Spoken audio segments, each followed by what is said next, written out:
나머지는 다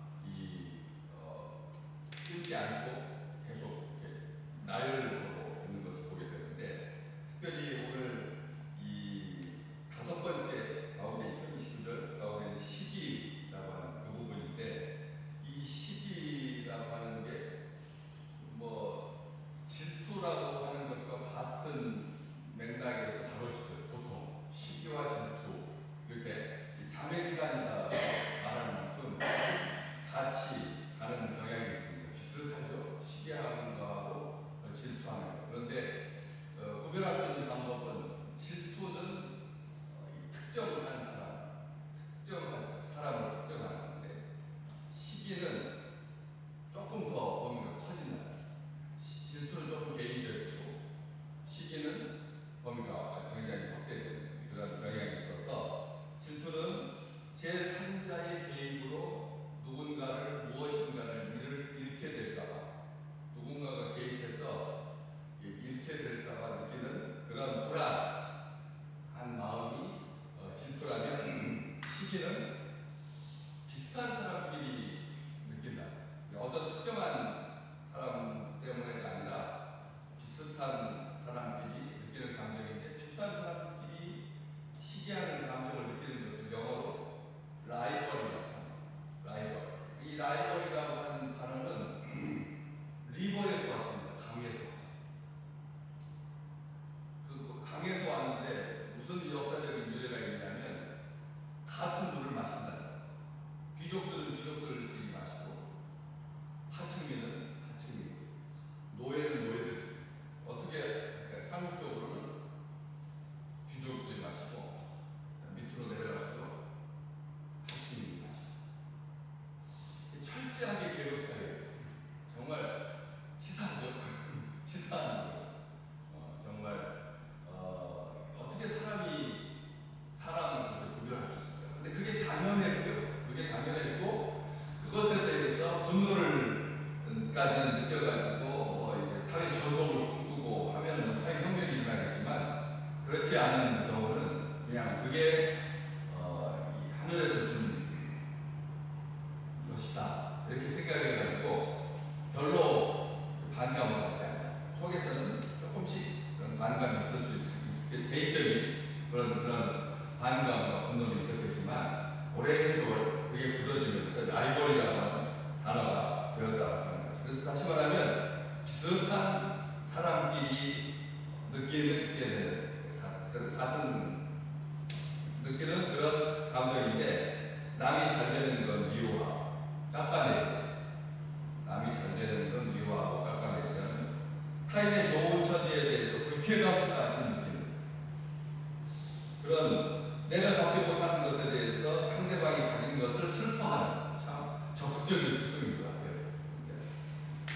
그래서 이 시기라고 하는 것이 주의 목록 가운데 21개 중에서 5번째를 차지합니다. 굉장히 순서적으로 앞쪽에 있는 거죠. 21개 중에서 우리가 뒤쪽에 더 심각한 게 있는 것 같아요. 시기 다음에 살인입니다. 살인보다 앞에 있으니까 우리가 생각할 때 무슨 시기심이, 우리 이제 시기심이라고 하는 말은 거의 이제 고착되는 경향이 있거든요. 시기라고 하지 않냐고 시기심이라고 하는 말로 이렇게 고착되는 경향이 있는데, 살인하고 비교해 봤을 때 결코 앞쪽이 아닌 것 같은 그런 느낌이 들죠. 그 뒤에는 뭐 압독이 가득한 자보다도 이게 시기가 앞에 있으니까 왜 이렇게 능욕하는 것, 하나님을 위임하는 것도 앞에 있습니다. 어쨌든 4번째로 5번째로 굉장히 중요하게 다뤄지고 있는데, 많은 사람들이 그 시기에 대해서 이제 분석하려고 하겠죠. 당연히 왜 사람들의 마음속에 비슷한 사람들끼리 라이벌 의식을 느껴서 그렇게 불편해지는가, 그래서 미워하게 돼요. 미워하게 돼요. 시기가 시기로 끝나는 것, 개인의 그 어떤 감정과 느낌으로 멈춘다면 뭐라고 하겠습니까? 본인이 그렇게 시기심을 느낀다. 막을 수는 없잖아요. 그런데 이게 분노가, 증오가 시기로 출발했어요.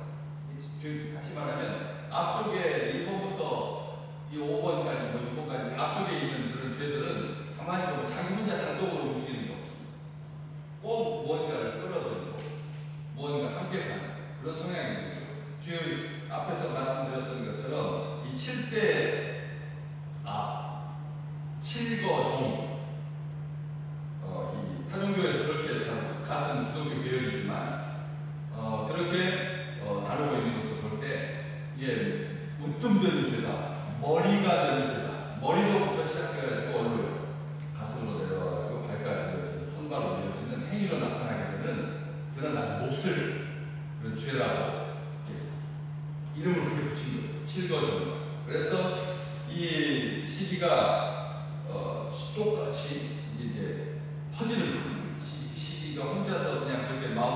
멈춰 있는 것이 아니라 자라는 거죠. 주요 특성인데 자라게 되는데 이것을 이제 사람들이 분석해 보니까 가만히 보니까 열등감 때문에 그래요. 시기가 작동하는 원리가 열등감 때문에 자기가 부여하면 자기 마음이 부여하고 생각이 부여하면 그렇지 않을 텐데 뭔가 열등감 못 가지는 것 때문에 속상해하고 그래서 이러한 것들이 쌓이다 보면 열등감이 되어가지고 그래서 거기서부터 자기 방어 기제라고 하는 표현 많이 쓰죠. 심리학에서 자기를 방어하려고 하는 그런 기제인데 문제를 회피하게 되고 책임을 전가하게 되고 패배의식에 사로잡혀서 좌절하고 무기력해지고 요즘 많이 우울한 우울증 환자가 이렇게 많은 이유가 바로 이 시기심 때문에 열등감 때문에 자기 방어 시기가 우울증으로 많은 거예요. 우울증 내가 굉장히 우울한 거죠. 그래서 웃음을 점점 잃어가는 거예요. 그래서 우리 포도교회 김문훈 목사님은 나는 이 세상을 웃기는 사람 목사님이신데 웃기는 사람 웃게 하면 사람들이 행복해진다. 억지로라도 웃으면 마음이 풀린다. 그래서 질병을 예방하고 면역력이 강화돼서 질병을 예방하게 돼요. 정신적인 병인 줄 알았거든요. 우울증이라는 게 정신적인 그런 병인 줄 알았는데 이게 웃음으로도 얼마든지 막을 수가 있다. 해가지고 설교 때마다 꼭 백성들을 그냥 성도님들을 들었다 놨다 하면서 웃게만 어깨가 들썩들썩할 만큼 웃게 만드는 이 시기가 굉장히 적대적인 증오감정으로 발전해요. 적대적인 증오감정으로 비화되기 쉬워요. 그래서 상대의 결정을 들춰내고 비난하고 험담하고 그러다 보니까 이런 성향을 가진 사람들이 인생의 목적이 뭐냐면 불행을 방지하는 것이 목적이에요.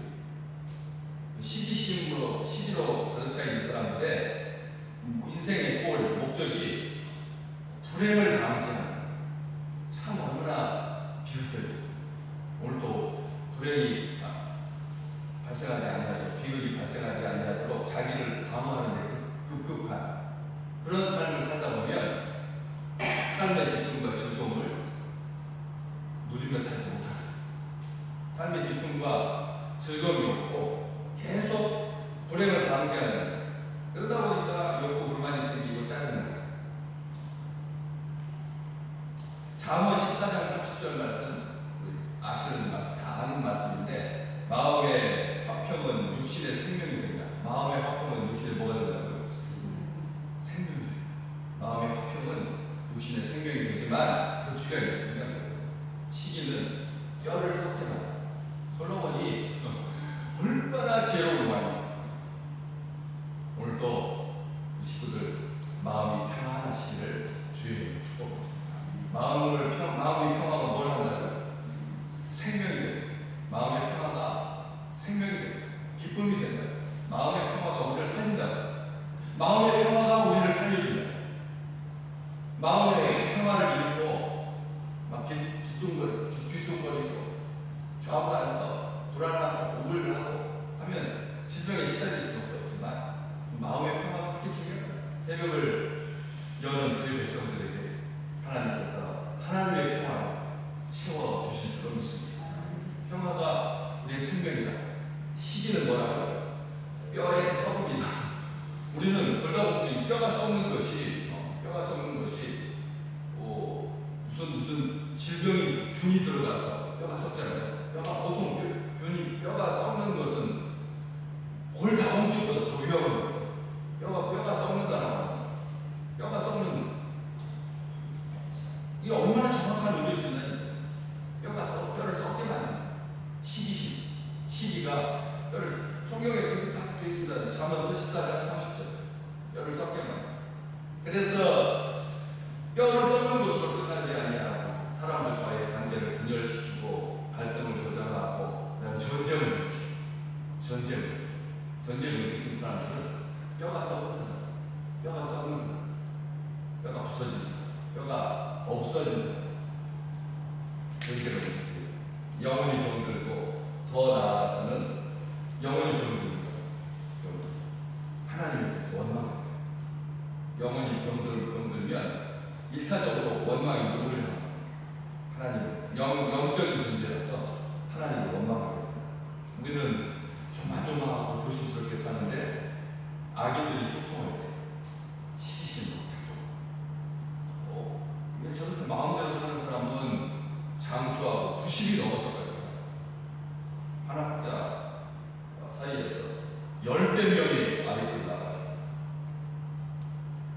통일교를 정권을 양압하기 위해서 1억씩을 전달.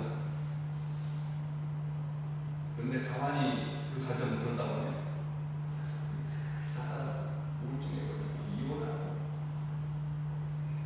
쫓겨나고 난리를 치고 지금 다시 한다.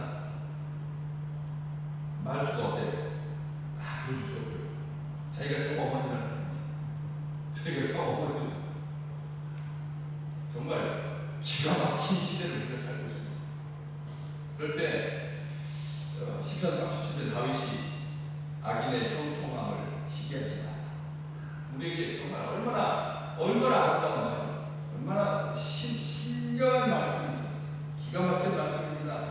악인은 그렇게 잘 되는데 우리는 조심조심하고, 우리는 얼마나 조금만 나쁜 짓에도 마음이 쿵당거려가지고 진짜 심장이 멎을 것 같잖아요. 한번 시험 삼아서 나쁜 짓을 한번 해보세요. 그리고 막 심장이 벌렁거려가지고 죽을 것 같고. 근데 그 사람들은 정말 버리낌 없이 뻔뻔하게 기사단한테 반말 딱 하잖아. 반말. 내가 그래도 좋겠어? 그 말을 들으니까 속에서 또 제가 또 불이 나는. 우리는 조그만 실수만 해도 마음이 쿵쾅쿵쾅거려가지고 하루 종일 불편한데, 악인은 왜 잘될까? 다윗이 우리에게 말하는 악인의 형통함 때문에 시겠지. 스스로 불태우지 마라. 하나님의 공의까지 명심하지 마라. 하나님의 자녀들이 시기하는 것에 대해서 정확한 이유를 믿음의 선배들 우리에게 주고 있습니다.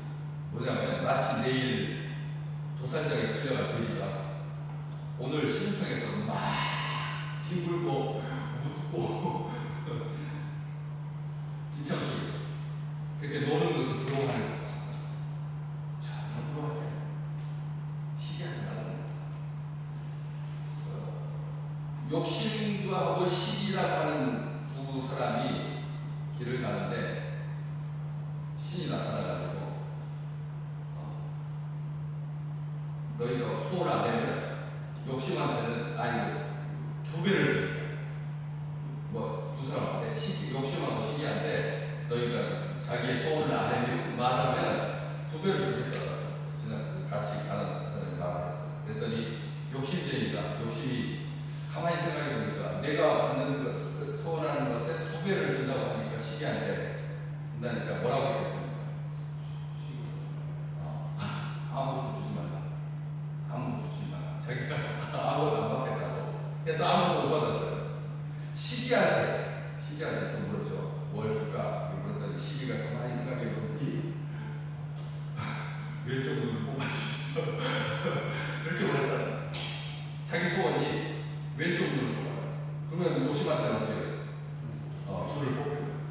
시기가 얼마나 시기가 나는 거지. 차라리 욕심이 낫지.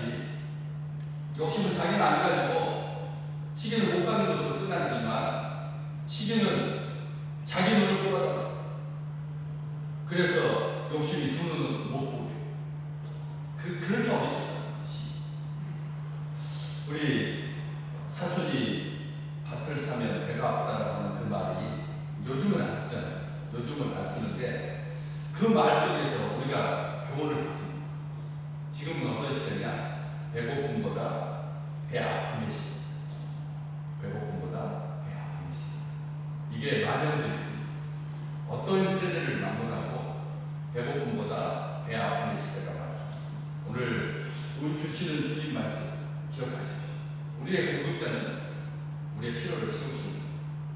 우리는 하나님의 자녀입니다.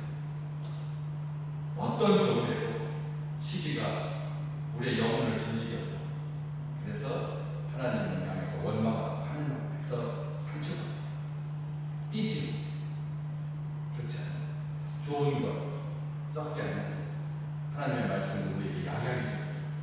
오늘 또 뼈가 건강하고 뼈가 썩지 아니하고 뼈가 건강하고 영혼이 강건하고 사람들을 더욱더 사랑하고 도살장에 끌려가는 돼지가 진흙탕에서 뒹구는 것을